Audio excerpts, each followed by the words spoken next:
Students, उम्मीद है आप सब लोग ठीक होंगे। हम लोग बात कर रहे हैं फिजिक्स पे, चैप्टर नंबर 2 काइनेमैटिक्स। टॉपिक हमने स्टार्ट किया था टर्म्स एसोसिएटेड विद मोशन। उसमें हमने 3 टर्म्स को देखा था। फर्स्ट पोजीशन जो कि लोकेशन पॉइंट है, डिस्टेंस जो कि actual path travel by body, and displacement shortest distance between 2 points. इन तीनों पॉइंट्स को हमने पिछले लेक्चर में डिस्कस किया है। आज हम डिस्कस करते हैं next 3 points, that is speed, velocity and acceleration. ये तीनों टर्म्स भी एसोसिएटेड विद हैं मोशन के। जब हम बात कर रहे हैं किसी बॉडी के मूव करने की, कि बॉडी मोशन में है, तो हम ये भी कहते हैं कि उस बॉडी की कुछ ना कुछ स्पीड होगी। वो स्पीड क्या है उसके बारे में बात करते हैं।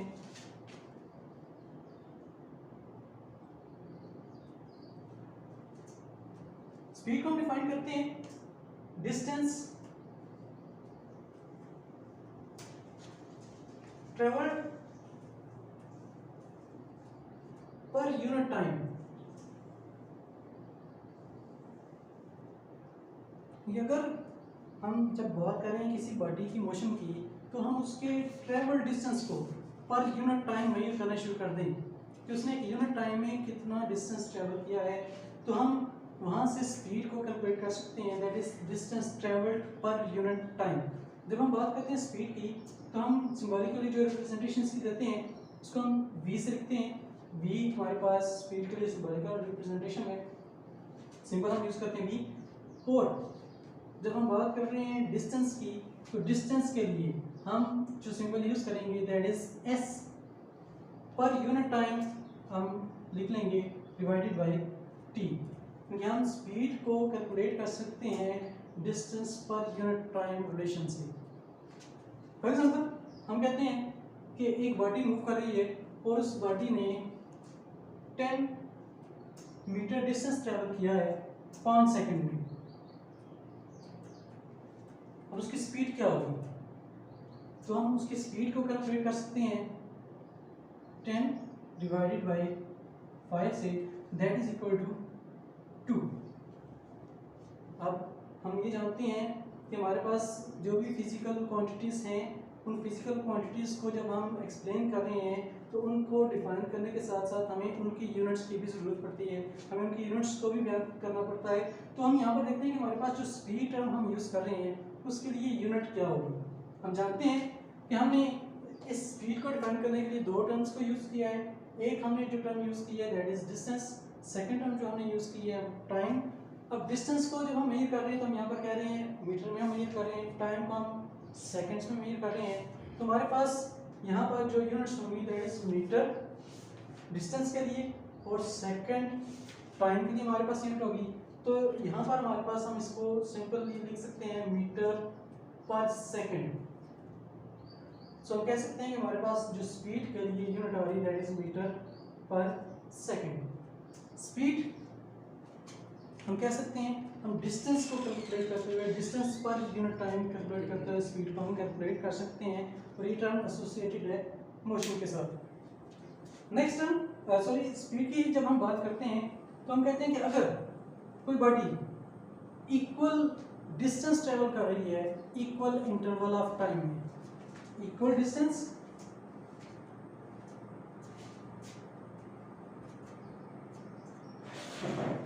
इक्वल इंटरवल ऑफ टाइम में,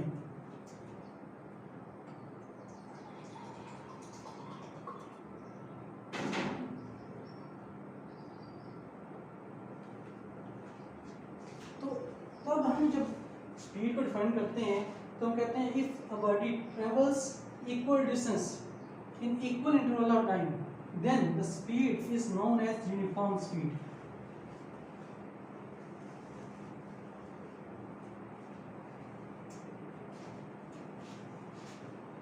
जो कि हम कह सकते हैं किसी स्पीड की एक टाइप है दैट इज यूनिफॉर्म स्पीड। और अगर हम कहें कि एक बॉडी इक्वल डिस्टेंस ट्रेवल नहीं कर रही, अनइक्वल डिस्टेंस ट्रेवल कर रही है,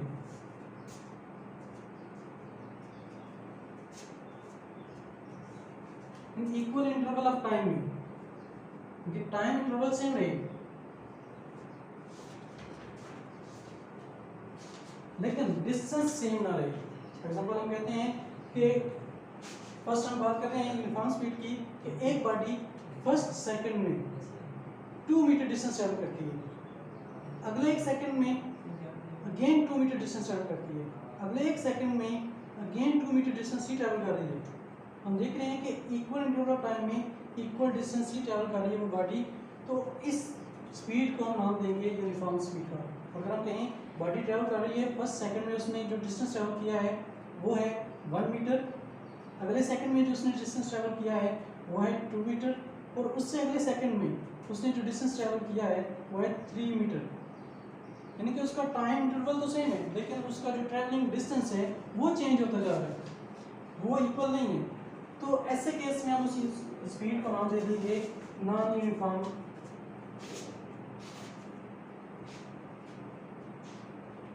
speed.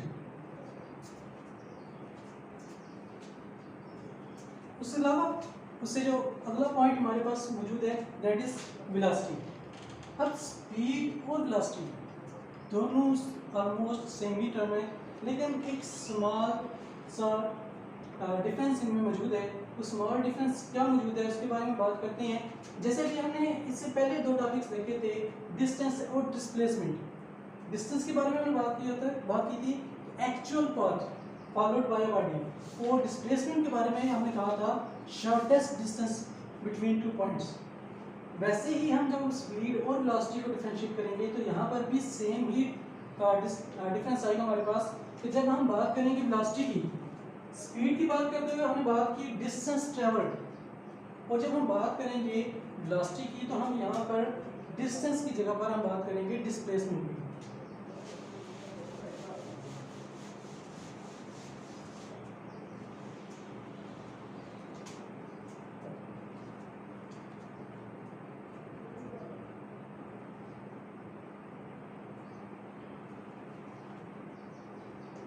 Displacement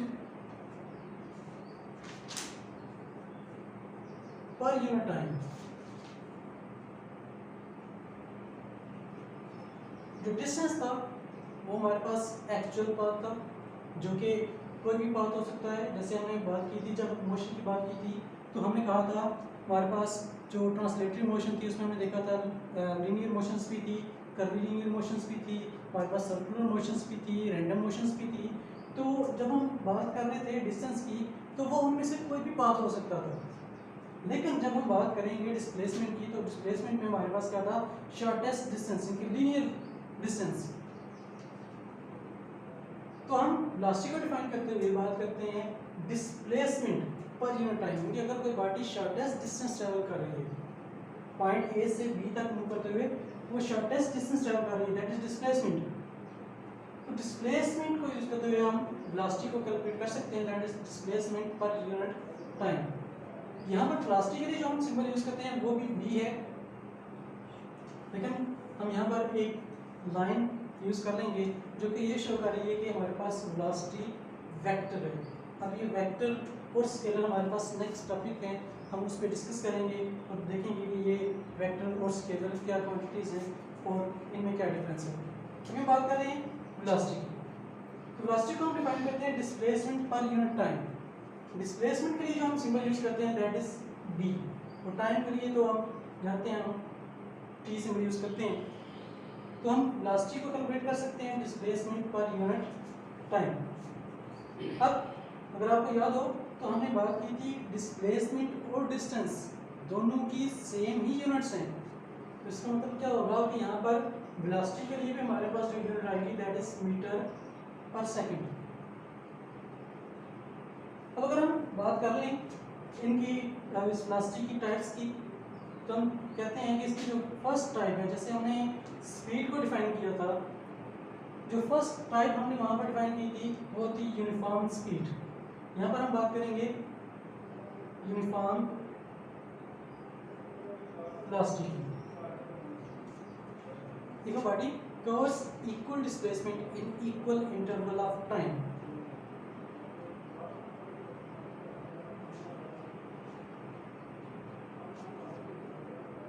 equal displacement in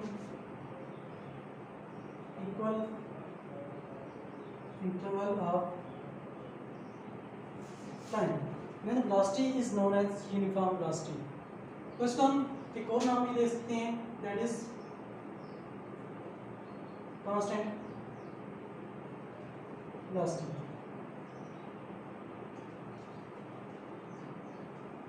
second हमारे पास टाइप यहाँ पर मौजूद है, इसको हम नॉन यूनिफॉर्म और वेरिएबल वेलोसिटी का भी नाम दे सकते हैं.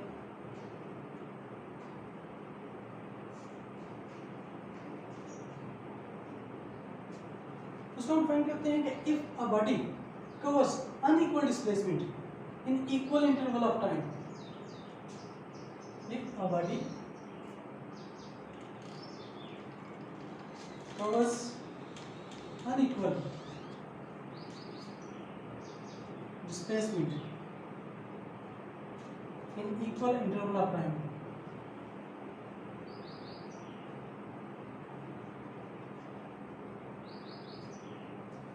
then velocity is known as variable velocity. इस तरीके से हम यहाँ पर इसकी एक थर्ड टाइप भी यहाँ पर डिफाइन कर लेते हैं, दैट इज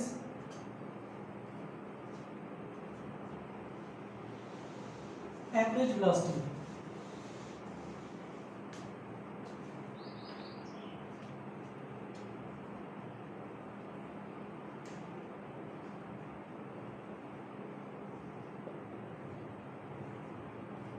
एवरेज वेलोसिटी को हम कैसे फाइंड करते हैं? टोटल डिस्प्लेसमेंट,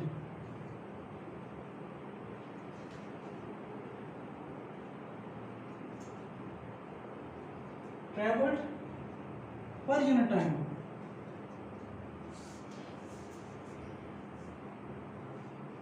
देखिए जितना भी डिस्प्लेसमेंट उस बॉडी ने कवर किया है, चाहे उस ट्रैवलिंग के दौरान उसका डिस्प्लेसमेंट वेरी हो रहा था, चाहे हम कह सकते हैं कि उसके दरमियान जो उसकी वेलोसिटी है वो वेरिएबल थी, चाहे वो यूनिफॉर्म थी, लेकिन पॉइंट ए से बी तक जाते हुए उसने जो भी वेलोसिटी रखी उस तमाम की एवरेज, जितना भी डिस्प्लेसमेंट उसने ट्रैवल किया, उस तमाम को जब हम कैलकुलेट करते हैं और उसको पर यूनिट टाइम डिवाइड करते हैं, तो तब हमारे पास जो वेलोसिटी होती है उसको हम नाम देते हैं एवरेज वेलोसिटी का.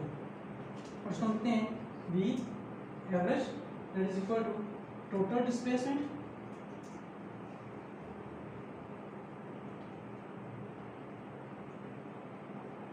पर यूनिट टाइम. इसको हम टोटल टाइम से डिवाइड कर सकते हैं. सो ये सेकंड टर्म थी हमारे पास, जो कि सॉरी फिफ्थ टर्म थी जो कि एसोसिएटेड थी हमारे पास मोशन के साथ. लास्ट टर्म जो हमारे पास मौजूद है जो कि इस मोशन के साथ एसोसिएटेड है, दैट इज एक्सेलरेशन. एक्सेलरेशन क्या है?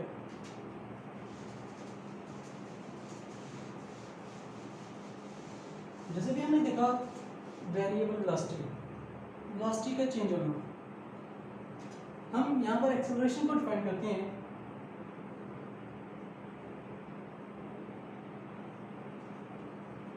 कि अगर किसी बॉडी की वेलोसिटी चेंज हो रही हो पर यूनिट टाइम, किसी बॉडी की वेलोसिटी चेंज हो रही हो, तो changing velocity per unit time को हम नाम देते हैं एक्सेलरेशन का. Change in velocity per unit time is known as acceleration. और एक्सेलरेशन के लिए जो हम सिंबल यूज करते हैं दैट इज ए, क्योंकि ये भी एक वेक्टर है, तो इसके ऊपर भी हम एक लाइन यूज कर लेंगे. और इसको हम डिफाइन कैसे करते हैं? Change in velocity that is delta we divided by unit time. हम यहाँ पे डेल्टा टी से इसको लिख सकते हैं, दैट इज चेंज. डेल्टा जो है वो चेंज को शो करता है, तो हम कह सकते हैं कि हमारे पास जो एक्सेलरेशन है वो इसी इक्वल है change in velocity per unit time. अब इसके लिए अगर हम इसकी सिंबल की बात, सॉरी इसकी यूनिट्स की बात करें, तो हम जानते हैं जो वेलोसिटी है, वेलोसिटी के लिए हमारे पास जो यूनिट आई थी दैट वाज मीटर पर सेकंड, और टाइम के लिए हम यूनिट जानते हैं दैट इज सेकंड. तो यहाँ से हम इसको लिख सकते हैं मीटर पर सेकंड स्केल, क्योंकि हम एक्सेलरेशन के लिए जो यूनिट यूज कर सकते हैं दैट इज मीटर पर सेकंड स्केल. अब अगर हम बात करें एक्सेलरेशन की टाइप्स की, क्योंकि जब हम बात करते हैं वेलोसिटी के चेंज होने की, तो वेलोसिटी दो तरह से चेंज हो सकती है. या तो वेलोसिटी इंक्रीज हो सकती है या वेलोसिटी डिक्रीज हो सकती है। फॉर एग्जांपल जैसे हम गाड़ी स्टार्ट करते हैं, गाड़ी चलना शुरू करती है तो उसकी वेलोसिटी 0 से इंक्रीज होती है किसी मैक्सिमम वैल्यू तक जाती है। या फिर जब हम ब्रेक्स अप्लाई करते हैं तो उसकी वेलोसिटी मैक्सिमम से होती हुई लोअर पॉइंट तक आती है, 0 तक आती है। तो उस दौरान हम देख रहे हैं कि कभी वेलोसिटी उसकी इंक्रीज कर रही है, कभी डिक्रीज कर रही है। इसी बेस पे हम एक्सेलरेशन को भी डिफाइन करते हैं। इसकी भी दो टाइप्स को हम यहाँ पर डिफाइन करते हैं। फर्स्ट है पॉजिटिव एक्सेलरेशन,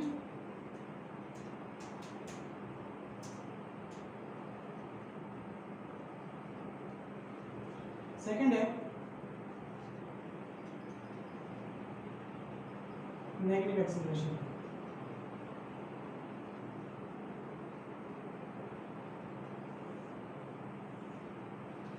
पॉजिटिव एक्सेलरेशन को जब हम डिफाइन करते हैं तो हम कहते हैं if velocity of body is increasing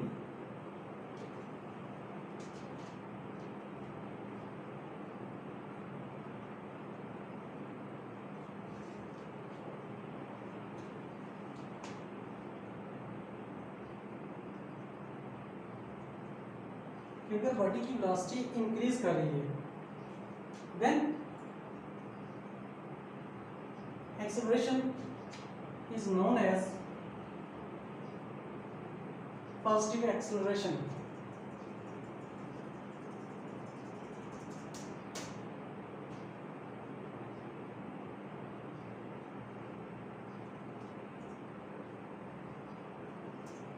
और अगर बॉडी की वेलोसिटी डिक्रीज हो रही हो, if velocity is decreasing,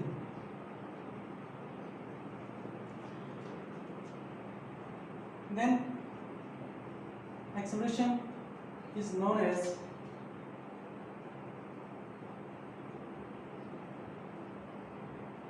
negative acceleration.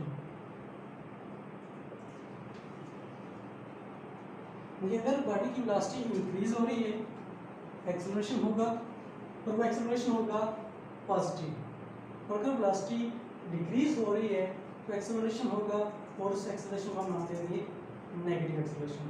तो डियर स्टूडेंट्स, जो टर्म्स एसोसिएटेड थी मोशन के उनके बारे में हमने स्टडी कर लिया।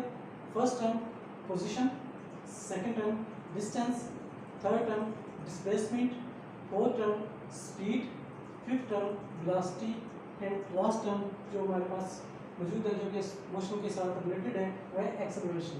इन तमाम को हमने डिफाइन कर लिया, इनकी टाइप्स भी हमने स्टडी कर ली। सो आज के लिए हमारे पास यही कुछ है। इंशाल्लाह नेक्स्ट लेक्चर में हम देखेंगे नेक्स्ट हमारे पास क्या मौजूद है। Thank you.